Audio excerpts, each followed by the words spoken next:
नमोस्तु गुरुदेव, नमोस्तु गुरुदेव, नमोस्तु गुरुदेव। बोलिए मुनिश्री प्रमाण सागर जी महाराज की।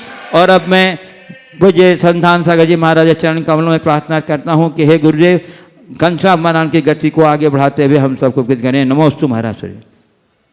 चलते हैं गुरु चरणों में।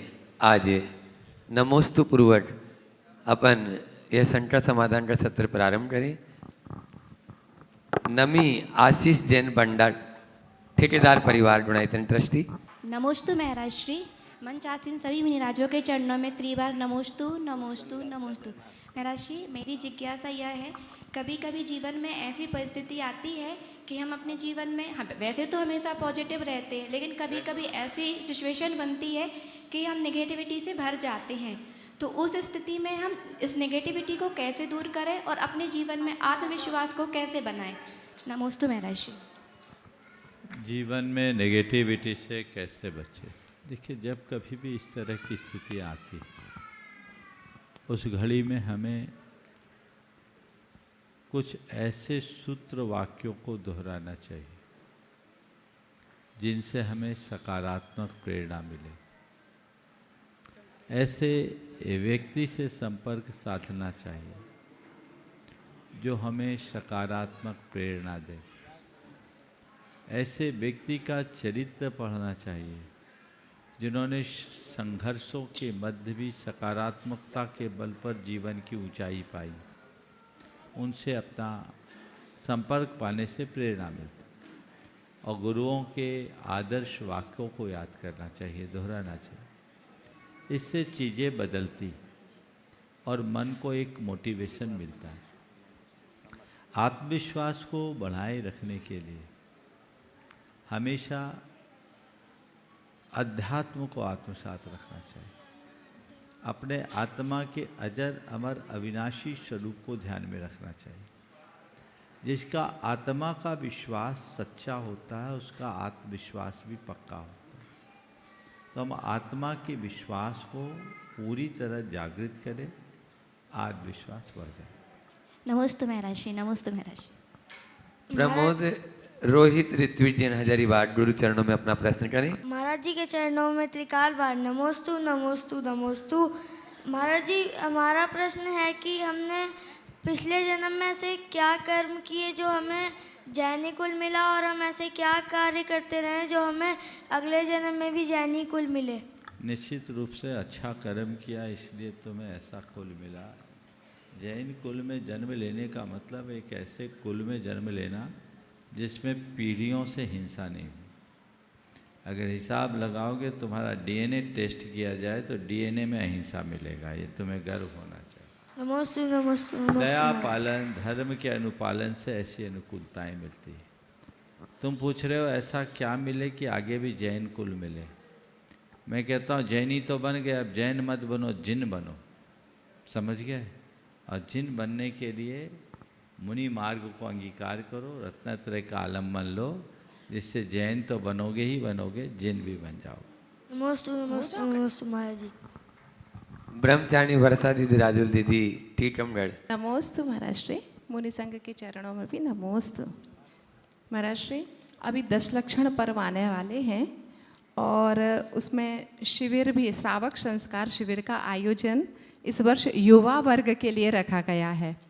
कुछ युवा ऐसे हैं जो शिविर के रूल्स फॉलो नहीं कर पाएंगे, रात्रि पानी या मोबाइल का त्याग ऐसा, तो लेकिन वो आना चाह रहे हैं, तो उनके लिए भी कुछ ऐसा प्रावधान है क्या? देखिए, शिविर तो शिविर जैसा ही होता है और जो भी शिविर में आते हैं उन्हें शिविर के नियमों का पालन करना चाहिए। जहाँ तक मोबाइल का सवाल है, हम शिविर में न तो मोबाइल छुड़वाते न घर छुड़वाते। अच्छा। रात्रि में 9 बजे के बाद सभी को मौन दे देते हैं। मोबाइल भी अपने आप छूट जाता है। अपने साथ कनेक्ट होना है और रात्रि पानी आदि का अपने आप छूट जाएगा। 10 दिन की तो बात है, मन बनाओगे सब हो जाएगा। आशीर्वाद चाहूँगा गुणायतन जी, शिरोमणि संरक्षक अजय, डॉक्टर अजय जी, डॉक्टर गौरवी जी, मंच पर आ गए। आप लोग जोरदार तालियों से स्वागत करें और स्वागत के लिए गुणायतन के सीईओ सुभाष जी और वीरू जी संगीता जी छाबड़ा अर्निस्ट गुरु सेवा में यहाँ गुणायतन में लगे रहते हैं। आएंगे वीरू जी संगीता जी छाबड़ा बेंगलोर। जब तक तब तक सवाल आप अपना प्रश्न कर लें, समय बचेगा। नमोस्तु महाराज जी, नमोस्तु हेलो। नमोस्तु। हेलो। मुनि संघ के चरणों में त्रिवार नमोस्तु नमोस्तु नमोस्तु।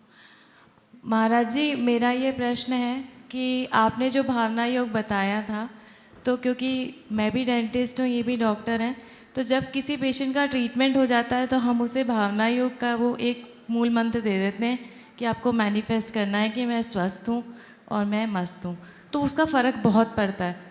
पर एक और प्रॉब्लम है, जैसे ही उसे ट्रीटमेंट के लिए लिया जाता है 2 क्षण पहले उसके अंदर बहुत एंग्जाइटी और आकुलता होती है। पूरा इंटरनेट बोल रहा है नर्वस सिस्टम को रेगुलेट करो, पेशेंट काम हो जाएगा। तो महाराज जी, हम उसे क्या ऐसा दें, क्या धारणा करवाएं या क्या मुद्रा दें कि उसकी एंग्जाइटी ख़त्म हो जाए? पहले तो मैं चाहूँगा इस दंपति का जोरदार अभिनंदन करें। और आपने जो सवाल किया है कि ऑपरेशन के पहले उनकी चिंता को दूर भगाने के लिए क्या करें, 3-4 काम करना चाहिए।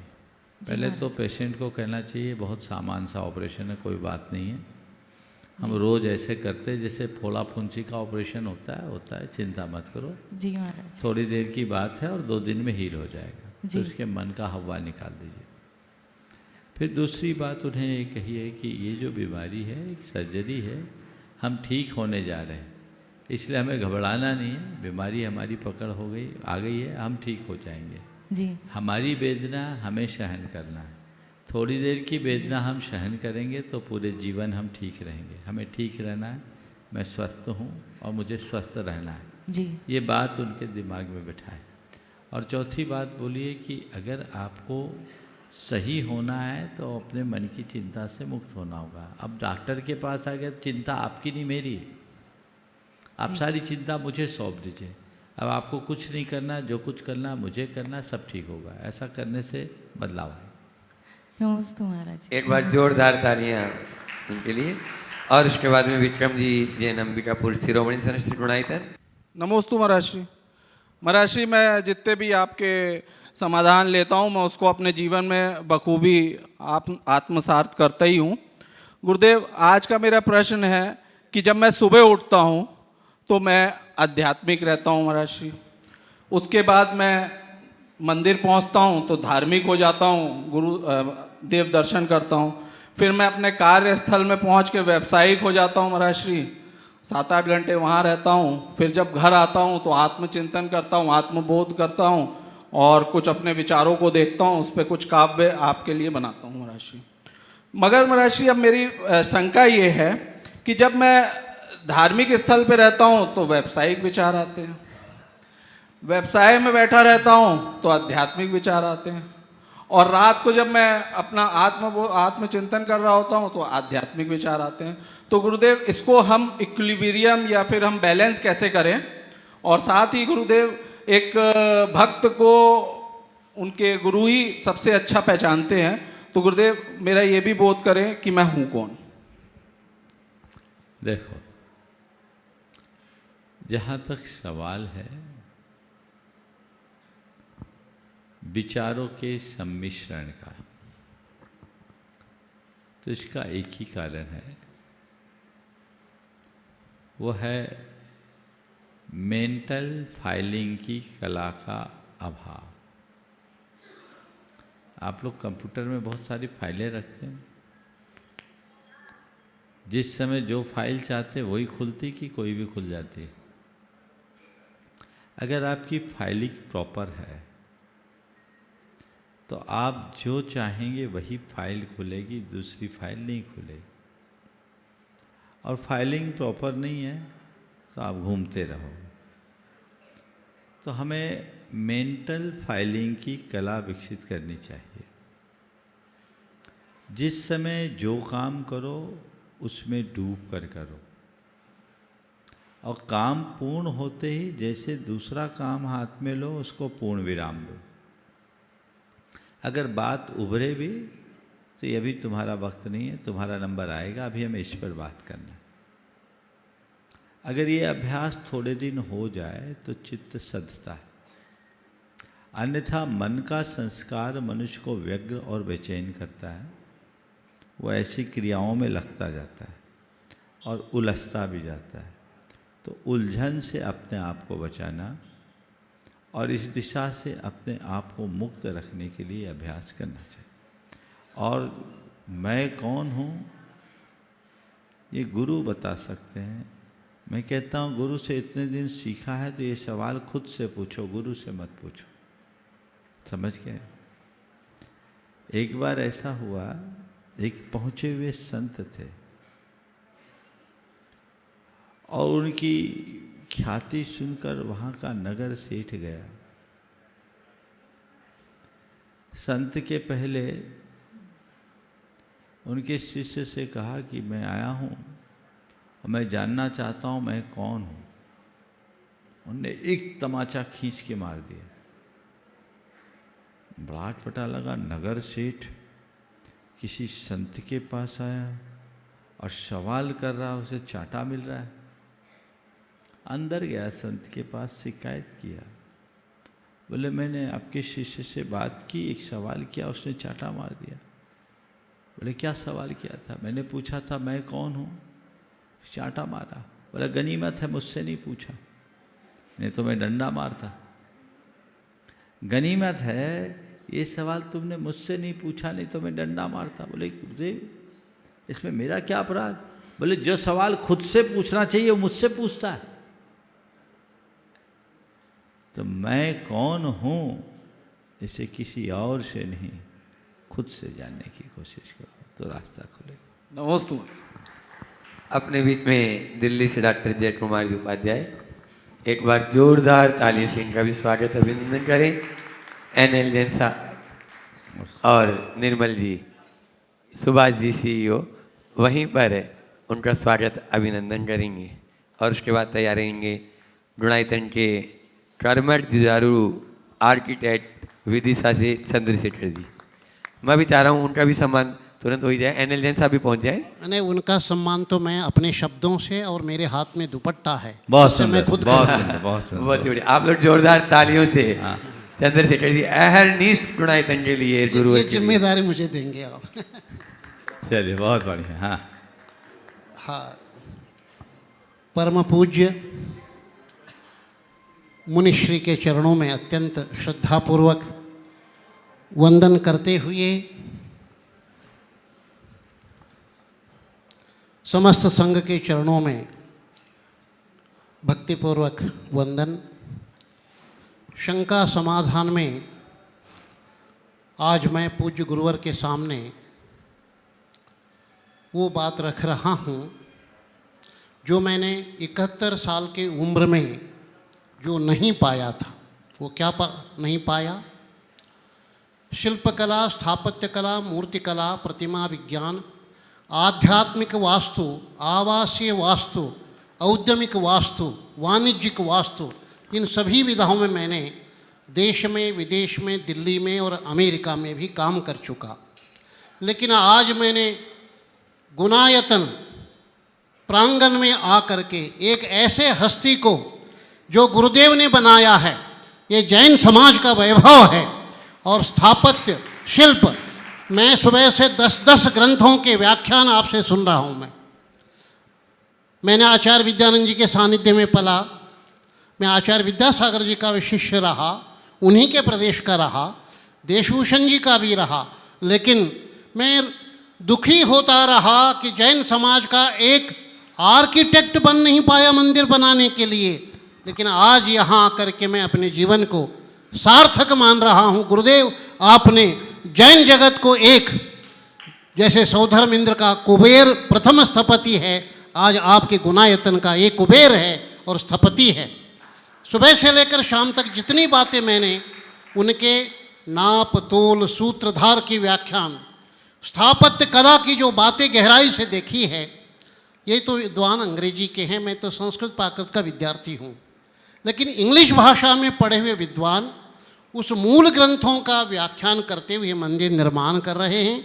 2008 से जुड़े हैं, 250 बार यहाँ आ चुके हैं और अपना जीवन का प्रमुख हिस्सा यहाँ दे चुके हैं। आज उनकी माता जी अस्वस्थ है।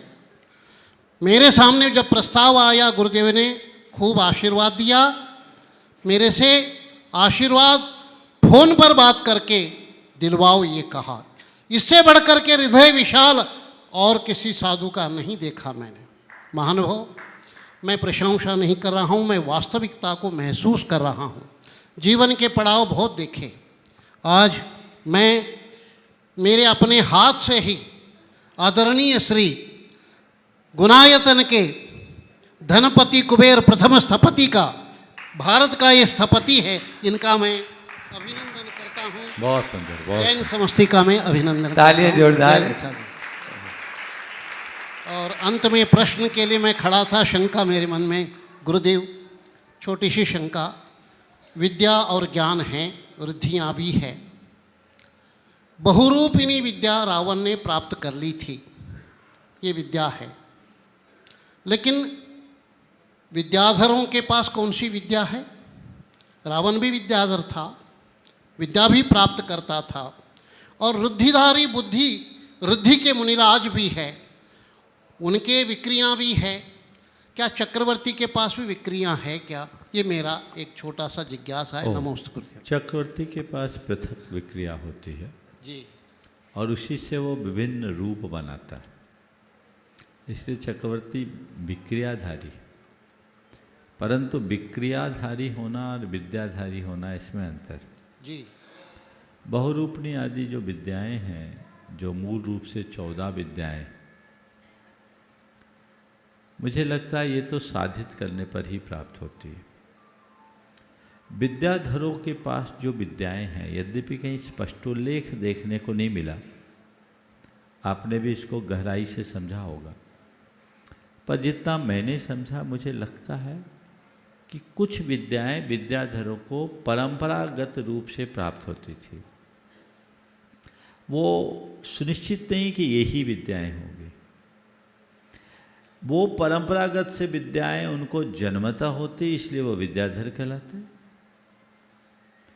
और कुछ विद्याओं को वो सिद्ध करते थे। एक दूसरे को विद्याएं प्रदान करने की भी परंपरा रही है। जो उनके पास विद्या रही, उनने अपनी विद्या किसी और को भी दी है। हालांकि इस बात का भी उल्लेख कहीं देखने को नहीं मिला कि जिनने वो विद्या दी, वो विद्या फिर उनके पास बची कि नहीं बची। लेकिन विद्याओं को देने का उल्लेख तो मिलता है। तो इस तरह से विद्या के संदर्भ में हम ये कह सकते हैं, परंपरा से प्राप्त विद्या और साधना से सिद्ध विद्या, ये दो तरह की विद्याएं हो सकती है। तो ये विद्याधरों के पास होती है। आम साधक भी कुछ विशेष सिद्धियां हासिल कर लेते हैं, पर उन्हें विद्या शब्द से नहीं जोड़ा गया। विद्याधर रिद्धि है, जो हमारे 48 रिद्धियों में है। नमो विद्याहरानम हम बोलते हैं। वो मुनि राजों को उनके तपोबल से सहज प्राप्त होती है, क्योंकि वो रिद्धियाँ, ऐसा कह सकते हैं। अभी आपने चंद्रशेखर जी के बारे में जो कहा, निश्चित ही हमारे समाज का एक हीरा है। क्या बात है। जिस समय गुनायतन की चर्चा चल रही थी, उस समय इन्हें कोई नहीं जानता था। ये मेरे पास दर्शन के लिए आते रहते थे, इसलिए आए। मैंने कहा, चंद्रशेखर, बहुत सारे आर्किटेक्ट आए, मैं चाहता हूँ गुनायतन का काम तुम करो और एक ऐसा मंदिर बनाओ जो आसमान में चांद जैसा खिले। इन्होंने कहा, महाराज जी आधा घंटे का समय दीजिए। और 20 मिनट में इन्होंने 2D में एक ड्राइंग स्केच करके मुझे दे दी, जो पहली बार में मुझे पसंद आ गया। उस समय ये मंदिर नहीं था, उस समय RCC बनना था। और एक बहुत सुंदर गोल मंदिर, भारतीय और अमेरिकी शिल्प से जुड़ करके, वो अद्भुत था। बाद में परियोजनाएं बदली और गुनायतन का ये स्वरूप बना। आज मुझे निश्चित प्रसन्नता है। और आप जैसे मूर्धन्य मनीषी, विषय के विशेषज्ञ विद्वान के द्वारा यदि इनके लिए ये बात कही जाती है तो मैं कहता हूँ, मैं मानता हूँ ये चंद्रशेखर की एक बहुत बड़ी उपलब्धि है। और न केवल चंद्रशेखर की उपलब्धि है, इनके माध्यम से समाज को भी एक बड़ी उपलब्धि है। ये बड़े समर्पित भाव से काम कर रहे हैं। व्यावसायिक दृष्टिकोण इन्होंने गुणायतन में बिल्कुल नहीं रखा। अन्यत्र भी जहाँ काम करते हैं वहाँ सेवा और श्रद्धा की भावना को प्रमुखता देते हैं। एक बार जोरदार अभिनंदन। चंद्रशेखर जी, चंद्रशेखर जी, हाँ विधि। मुनि संघ के चरणों में मेरे और मेरे परिवार की तरफ से बारंबार नमोस्तु नमोस्तु नमोस्तु। महाराज श्री डॉक्टर साहब ने जिन शब्दों से अलंकित कर दिया, उसके पीछे अगर मेरे को हीरा समझा है तो अगर कोई वो जौहरी है तो मुनि श्री प्रमाण सागर महाराज जी। आज पहले भी कई विद्वानों से महाराज श्री आपने परिचय करवाया और उनके साथ साइट विजिट भी करी, लेकिन डॉक्टर साहब से जो मुझे सीखने के लिए मिला वह अद्वितीय थी और निश्चित ही कुछ अच्छा और आगे कर सकें वह हमको सीखने के लिए मिला। महाराज श्री, मेरा प्रश्न यह है कि पाप और पुण्य क्या होता है? क्या बचपन में हमारे में जो संस्कार डाले जाते हैं परिवार के द्वारा धर्म के रूप में, क्योंकि हो सकता है कि किसी धर्म में जो काम पुण्य का माना जाता है वो अन्य धर्म में पाप का माना जाता है, तो पाप और पुण्य क्या है? क्या पाप और पुण्य का संबंध धर्म से है या हमारे द्वारा बचपन में डाले गए संस्कारों से? देखिए, पाप और पुण्य अवधारणा नहीं है, पाप और पुण्य हमारे परिणाम है। अवधारणा हम चाहे जैसी बना लें। कई लोग हैं जो हिंसा को भी पुण्य मानते हैं, ये उनकी निजी अवधारणा हो सकती है, पर अवधारणा से सिद्धांत नहीं बनता। पाप क्या है, पुण्य क्या है? जो हमारा पतन कराए उसका नाम पाप, जो हमें पवित्र बनाए उसका नाम पुण्य।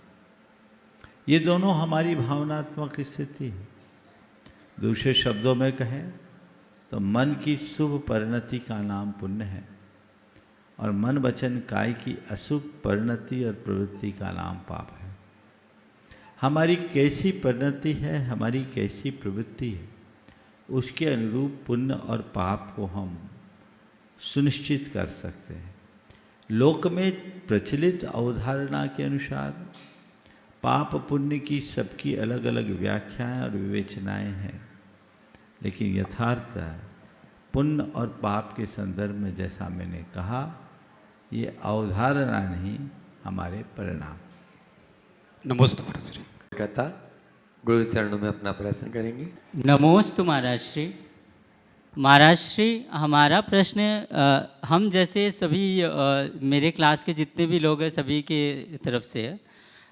मैं यह जानना चाहता हूँ कि अगर मुझे अपने जीवन में कुछ ऐसी चीज़ सुधारनी हो जो मेरी स्पिरिचुअल लाइफ को और डेवलप कर सके, बहुत तेज़ी से बढ़ा सके, तो वो चीज़ क्या होनी चाहिए? सबसे पहली ज़रूरत अपने सोच में परिवर्तन, अपनी नकारात्मकता को सकारात्मकता में बदलने का अभ्यास करो। विचारधारा बदलती है तो पूरा जीवन बदलता है। हमें अपनी विचारधारा को बदलने में तत्परता दिखानी चाहिए और उसके लिए अपने विचारों का प्रहरी बनना चाहिए। अंकित जी, अरविंद जी भूसा परिवार, सागर गुरु चरणों में अपना प्रश्न करें। श्रीमती निधि ऋषभ जी दोषी एडवोकेट बड़वानी तैयार रहे। नमोस्तु महाराज जी, नमोस्तु महाराज जी, नमोस्तु महाराज जी। महाराज जी, हमारा प्रश्न है, मानस जाप कैसे दी जाती है? अभी तक हमने उंगली या माला से जाप दी है, कृपया हमारी शंका का समाधान करें। मानस जाप में न तो उंगली चलाना है, न माला फेरना है, केवल मन को रमाना है। मन को रमाने के लिए कई उपाय हैं। जैसे सामान्य रूप से जो हम उंगलियों को चलाते हैं, धारणा से केवल हम अपनी दृष्टि उंगलियों पर रखें, उंगली चलाए नहीं, और ये सोचें कि हम जाप कर रहे हैं। मानस जाप का एक बहुत अच्छा रूप है कमल जाप। कमल जाप का मतलब है 8 पाखुड़ियों का एक कमल अपने नाभि में कल्पना करें, उसके मध्य में उसकी कर्णिका हो और प्रत्येक पाखुड़ी में 12-12 मोतियाँ हों और मध्य में 12 मोती हो कर्णिका पे, और आप जाप करें तो एक एक पाखुड़ी के एक एक मोती पर जाप करते जाएं। ऐसे 8 पाखुड़ियों में 96 बार और मध्य के कर्णिका में 12 बार, तो 108 बार हो जाएगा। ध्यान आपका कमल पर हो और उनका आप चिंतन करें। ऐसे कई उपाय बना सकते। श्रीमती निधि जी, हाँ, श्रीमती निधि जी बड़वानी गुरु चरणों में अपना प्रश्न कर रहे हैं, साथ में ऋषभ जी भी हैं और तैयार रहेंगे। गंज बासोदा से गुरुदेव वहाँ की गौशाला के से आज कुछ युवा यहाँ पर उपस्थित है। आयुष जी जैन प्रश्न करेंगे। गुरुदेव के चरणों में मेरा और मेरा परिवार की ओर से त्रिबार नमोस्तु नमोस्तु नमोस्तु।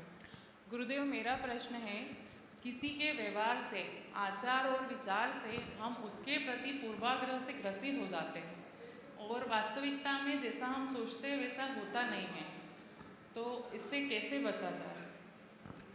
जहाँ पूर्वाग्रह होगा वहाँ ऐसा ही होगा, क्योंकि पूर्वाग्रह हमारे आँखों में एक चश्मा बन जाता है, वो हमें उससे हट करके कुछ देखने ही नहीं देता।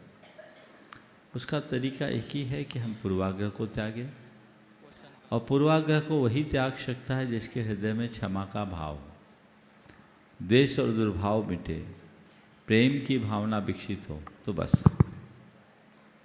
विद्यासागर सेवा दल गंज बासोदा के युवा गुरु चरणों में अपना प्रश्न कर रहे हैं, तैयार रहेंगे। श्वेता जैन दमोह तेंदुखेड़ा। महाराज श्री के चरणों में त्रिवार नमोस्तु हम सभी का। महाराज श्री, हम सभी श्री विद्यासागर सेवा दल गंज बासोदा से हैं। मैं पिछले 2015 से गौ सेवा का कार्य कर रहा हूँ। मैंने कक्का जी के मार्गदर्शन में भी गौ सेवा का कार्य किया है। महाराज जी, वर्तमान में अभी सभी साथियों के साथ मैं गौशाला जाता हूँ, सेवा का कार्य करता हूँ। मेरा महाराज जी प्रश्न ये है कि हम सेवा का कार्य करते हैं पर किसी कारणवश गौ माता का मरण हो जाता है, जिससे मन काफ़ी दुखी रहता है, विचलित रहता है। तो महाराज जी, इसमें हमें भी पाप का बंध होता है, और महाराज जी हम युवाओं को गौशाला के प्रति कैसे जोड़े? महाराज जी मार्गदर्शन दीजिए। नमोस्तु महाराज जी। देखिए, आप सेवा करने जाते हैं, जन्म मरण लगा हुआ, कोई मर जाए और किसी को मार दे, इसमें बड़ा अंतर है। सेवा करने के बाद भी यदि हम किसी को ना बचा पाए, निश्चित रूप से दुख का कारण तो बनता है, लेकिन वो पाप का कारण नहीं। लेकिन अपनी तरफ से जानबूझकर सेवा में प्रमाद करोगे तो कदाचित पाप के भागी हो सकते हैं। तो यदि कोई सेवा कार्य कर रहे हो तो तत्परता से कीजिए, उसमें अपनी ओर से कमी मत रहने दीजिए। जहाँ तक युवा वर्ग को गौशाला से जोड़ने या गौ सेवा के कार्य से जोड़ने का काम है, तो उसके लिए एक एक दो दो युवक को अपने साथ ले चलो, उनसे कहो एक दिन मेरे साथ चलो और सेवा करके देखो तुम्हें कितना सुकून मिलता है। 2-4 बार जाएगा तो उसको सुकून मिलेगा और वो फिर अपने आप आने लगेगा। अपनी अनुभूतियाँ उनके सामने बताओ। जब तक मैं सेवा के इस कार्य से नहीं जुड़ा था, तब तक की मेरी मनोदशा में और जुड़ जाने के बाद की मनोदशा में जो अंतर मैंने महसूस किया है, उसको बताएंगे तो बड़ा बदलाव आएगा। ठीक है ना? आखिरी श्वेता जैन अजय जैन तेंदुखेड़ा दमोह। बरसों से आपकी चरण रज पिपासु धरा तेंदुखेड़ा से हम सब आपके चरणों में महामुनिराज नमोस्तु व्यापित करते हैं। समस्त मुनि संघ के चरणों में नमोस्तु। महाराज जी, हमारा प्रश्न यह है कि सासु मुनियों की रक्षा करके रक्षाबंधन पर्व का प्रचलन चला, इसके बाद हम आज के समय में रक्षाबंधन पर्व पर ऐसी कौन सी क्रियाएं करें जो आगम अनुकूल हों और हमारा रक्षाबंधन पर्व मनाना सार्थक हो? रक्षाबंधन तो बीत आने वाला है। रक्षाबंधन एक सांस्कृतिक प्रतिबद्धता का पर्व होना चाहिए। मैं अपनी संस्कृति के प्रति, मैं अपने धर्म के प्रति, धर्मायतनों के प्रति, धर्मात्माओं के प्रति प्राणपन से समर्पित रहूँगा। इस प्रतिज्ञा और संकल्प की पूर्ति का नाम रक्षाबंधन होना चाहिए। रक्षाबंधन को महज एक औपचारिक पर्व के रूप में मनाना पर्याप्त नहीं है। हमें इस पर्व को अपने भीतर नव संकल्पों के जागरण का प्रतीक बना करके करना चाहिए। यदि ऐसा करेंगे तो परिणाम बहुत अच्छा निकलेगा। आज संघ का समाधान आप सबके मध्य रह गया। आज अधिक विस्तार न दे करके मैं आज के इस सत्र को यहीं पर विराम दूंगा। बोलिए अहिंसा परमो धर्म की जय जब तक